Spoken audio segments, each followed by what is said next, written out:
आज की कहानी उन लोगों को सुननी चाहिए जो कि रिसोर्सेज की कमी की वजह से अपनी किस्मत को कोसते रहते हैं और अपनी जिंदगी में आगे बढ़ने की ट्राई तक नहीं करते। ध्यान से सुनिएगा। तो हुआ कुछ यूं कि एक लड़का काम की तलाश में गांव से बड़े से शहर में पहुंच जाता है। अब उसके पास पैसों की कमी होती है, इसके लिए उसे जल्द से जल्द नौकरी ढूंढनी थी।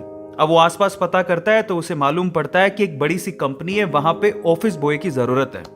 अब जैसे ही वो वहां पर पहुंचता है, वहां का एचआर उसका टेस्ट लेने के लिए थोड़ी बहुत ऑफिस की क्लीनिंग करवा के देखता है।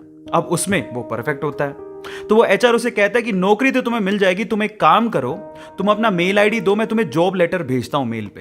तो वो लड़का प्यार से बोलता है कि सर मेरे पास मेल आईडी नहीं है। तो वो एचआर क्या कहता है पता है? वो एचआर ये कहता है कि इस डिजिटल वर्ल्ड में जिसके पास मेल आईडी नहीं है वो एग्जिस्ट ही नहीं करता, और जो एग्जिस्ट ही नहीं करता उसे मैं नौकरी कैसे दूं? तुम यहां से जा सकते हो, मैं तुम्हें नौकरी नहीं दे सकता। वो लड़का निराश हो जाता है, लेकिन सरवाइव तो करना था। गांव से आखिरकार घर छोड़ के आया है, उसके जेब में ना 100 रुपए थे। अब वो क्या करता है, सामने उसे एक सुपरमार्केट दिखाई देता है, वो वहां पे जाता है और सुपरमार्केट से 100 रुपए में टमाटर खरीदता है और घर घर जाकर उन टमाटरों को बेचता है, और 100 रुपए से उसके पास 200 रुपए इकट्ठे हो जाते हैं। अब वो बैठ के सोचता है कि यहां पर शहर में जो लोग हैं ना, वो इतने व्यस्त हैं कि वो सुपरमार्केट जाके शायद टमाटर भी नहीं खरीद सकते या रोजमर्रा की चीजें नहीं खरीद सकते।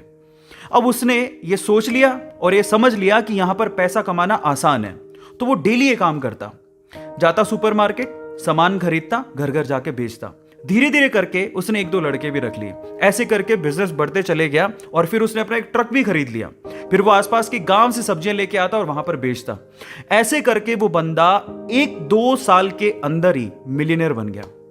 अब एक बार क्या हुआ कि कोई पॉलिसी बेचने वाला जो फैमिली पॉलिसी बेचता था वो उसके घर आया और सारा पॉलिसी का फॉर्म भरवा के उससे कहता है कि सर आप अपना मेल आईडी दीजिए, मैं आपकी पॉलिसी को कंफर्म कराता हूं कंपनी से। तो वो बंदा फिर से कहता है कि मेरे पास मेल आईडी तो नहीं है। तो वो पॉलिसी वाला जो पॉलिसी बेचने आया था वो इस बंदे को कहता है कि सर इस डिजिटल वर्ल्ड में अगर आपके पास मेल आईडी होता तो आप कहाँ के कहाँ होते, आपका बिजनेस कहाँ का कहाँ पहुंच जाएगा, सर मेल आईडी तो रखिए। तो फिर वो प्यार से जवाब देता है कि अगर मेरे पास मेल आईडी होता ना तो आज मैं किसी बड़ी सी कंपनी में ऑफिस बॉय की नौकरी कर रहा होता। इसीलिए आपके पास अगर रिसोर्सेज नहीं है तो उसका रोना बंद करिए और आपके पास जो है उसकी कीमत को समझिए और वहीं से ही पैसे कमाने की और आगे बढ़ने की कोशिश करिए, रास्ता अपने आप मिलेगा। गाइस ये कहानी आपको कैसी लगी चैट सेक्शन में जरूर लिखिएगा, और ऐसी अमेजिंग वीडियोस के लिए और ऐसी अमेजिंग कहानियों के लिए हमारे चैनल को सब्सक्राइब कर लीजिएगा। वीडियो जरूरतमंद लोगों को शेयर करिएगा और लाइक करना मत भूलिएगा। Thank you so much.